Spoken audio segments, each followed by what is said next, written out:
한바디시 low ulaga lerame atu in low to the 15,000 kumba pangpala hangang taret na chingbi lairi tuition fee konatre Sericulture she Ahmada a 92 sita 92-93 sita tertiary iri si yoki private winner. Ado matang dati 2000 asidati Sericulture Department Manipur ki MSCP project si lai itu da aigi nupi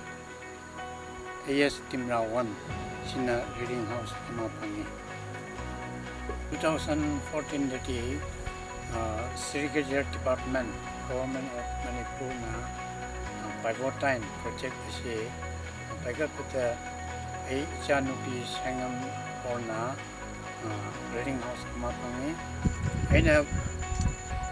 tin maja yoki si jaya mata mangarap yoki sit yauraga ahambada 150 yokpasida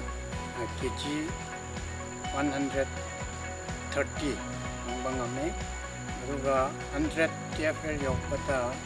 60-70 kg banga ngame 75 TFL yokpata 45-50 angmi 50 yokpata 25-30 si ba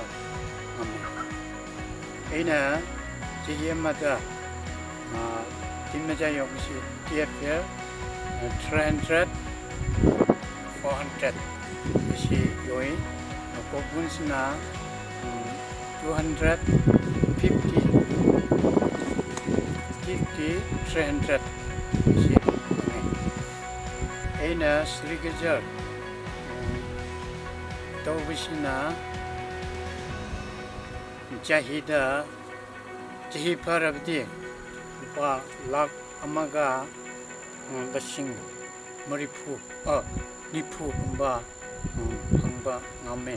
elo udidi thoyan thogdu matu phangba ngamde yam nungai ba mana ongnam siri unit hundungda leba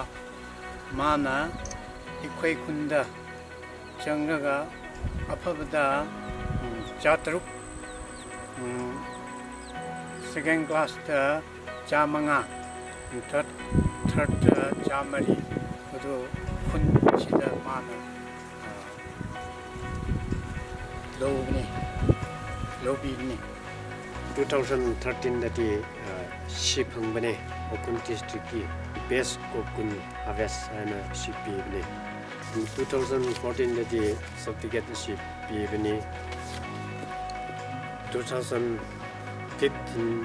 dati governor na olenium